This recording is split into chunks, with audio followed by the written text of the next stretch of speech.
आज फिर इसकी उद्घोष कर रहा है कि जाति के नाम पर, मत और संप्रदाय के आधार पर विभाजन हमारे लिए उसी प्रकार से सर्वनाश का कारण बन जाएगा जैसे बांग्लादेश के अंदर हम देख रहे हैं। हिंदू समाज को और सनातन धर्म को कमजोर करने और हिंदू समाज को तोड़ने की पूरी ताकत लगाती है।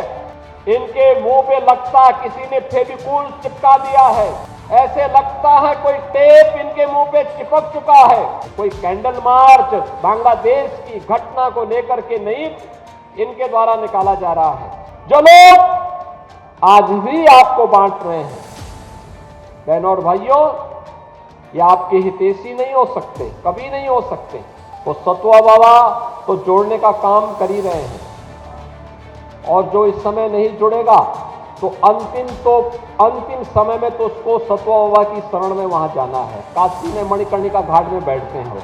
ये कमजोर करने वाले लोगों को किसी भी स्थिति में हमें आगे नहीं बढ़ने देना है। अगर हम सब इस संकल्प के साथ आगे बढ़ेंगे तो आने वाला समय सनातन धर्म का ही है।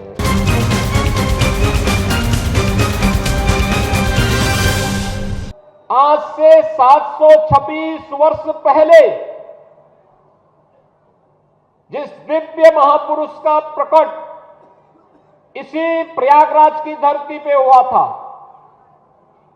यही प्रयागराज आज फिर इसकी उद्घोष कर रहा है कि जाति के नाम पर, मत और संप्रदाय के आधार पर विभाजन हमारे लिए उसी प्रकार से सर्वनाश का कारण बन जाएगा जैसे बांग्लादेश के अंदर हम देख रहे हैं। बांग्लादेश के अंदर आप देख रहे होंगे, ये जो बांग्लादेश के अंदर हो रहा है, कोई बोल नहीं रहा है।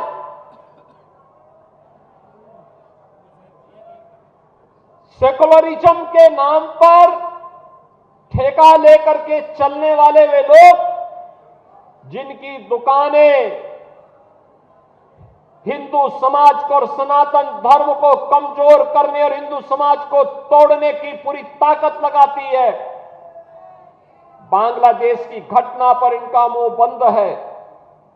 इनके मुंह पे लगता है किसी ने फेविकोल चिपका दिया है, ऐसे लगता है कोई टेप इनके मुंह पे चिपक चुका है।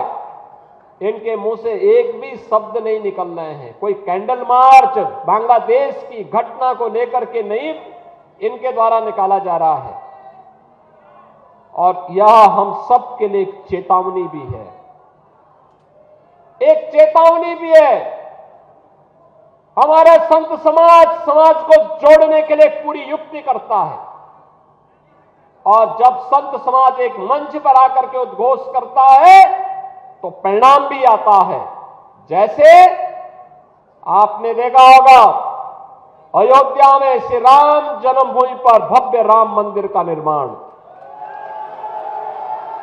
अयोध्या में श्री राम जन्मभूमि पर भव्य राम मंदिर का निर्माण, ये पूज्य संतों की उसी साधना और उसी एकता का परिणाम है जिसे मूर्त रूप दिया है देश के यशस्वी प्रधानमंत्री श्री नरेंद्र मोदी जी ने।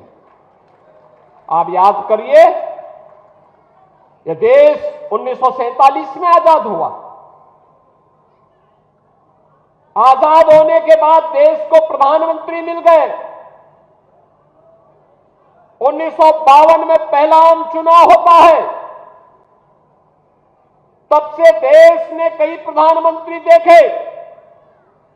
हर एक ने देश के बारे में सोचा होगा, देश के विकास के बारे में योगदान किया होगा, लेकिन भारत की मूल आत्मा को सम्मान मिलना चाहिए। अयोध्या में रामलला फिर से विराजमान होने चाहिए, यह भाव केवल मोदी जी ने ही उसको मूर्त रूप देकर के भारत की परंपरा को गौरवान्वित किया है।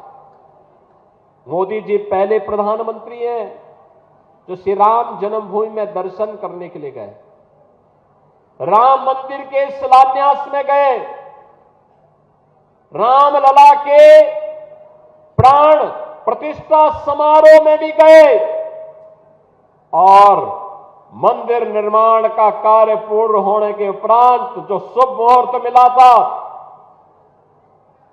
सनातन धर्म की ध्वजा पताका को मंदिर पे आरोहण करने का उस समारोह में भी प्रधानमंत्री जी स्वयं भागीदार बने और उन्होंने दिखा दिया दुनिया को इच्छा शक्ति होनी चाहिए कार्य करने की। जो लोग आज भी आपको बांट रहे हैं, बहनों और भाइयों, ये आपके हितैषी नहीं हो सकते, कभी नहीं हो सकते, कभी नहीं होंगे। ये वही लोग हैं जिनको सत्ता में रहने का अवसर प्राप्त हुआ था। जब सत्ता में थे तो स्वयं अपने परिवार के बारे में सोचते थे, उससे बाहर उनकी दृष्टि नहीं थी। आज तमाम प्रकार के नारे देंगे, स्लोगन देंगे, लेकिन ये वास्तविकता नहीं है। इनको जब भी मौका मिलेगा ये वही करेंगे जो उन्होंने पहले किया था। पहचान का संकट खड़ा करेंगे, अराजकता पैदा करेंगे, सनातन धर्म पर प्रहार करेंगे, दंगों की आड़ में फिर से हर एक व्यक्ति को झुलसाने का कार्य करेंगे। हमें इसे किसी भी स्थिति में इसकी पुनरावृत्ति नहीं होने देनी चाहिए, किसी भी स्थिति में नहीं होने देनी चाहिए। और वह तब जब पूज्य संतों का सानिध्य है। हमारे जगत गुरु रामानंदाचार्य जी कह रहे थे ना, अभी यहां पे कह रहे थे सतवा बाबा ने सबको जोड़ दिया, सतवा बाबा ने अद्भुत काम कर दिया। भगवान रामानंदाचार्य की पावन जयंती और प्रयागराज में अद्भुत संजोग है। इस वर्ष पौष पूर्णिमा 3 जनवरी को ही पड़ गई थी, तो स्वाभाविक रूप से हमें इस आयोजन के साथ समय पे जुड़ने का अवसर प्राप्त हो गया। सभी को इस आयोजन के साथ जुड़ने का अवसर प्राप्त हो गया।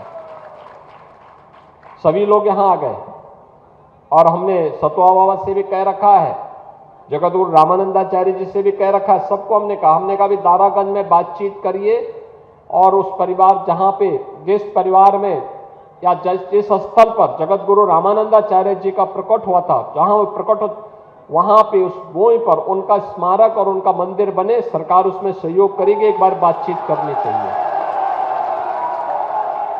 बहनों और भाइयों, इतना दिव्य महापुरुष जिसने सचमुच बटे हुए समाज को जोड़ने का काम किया था, तो सतवा बाबा तो जोड़ने का काम कर ही रहे हैं। और जो इस समय नहीं जुड़ेगा तो अंतिम समय में तो उसको सतवा बाबा की शरण में वहां जाना है। काशी में मणिकर्णिका घाट में बैठते हैं वो।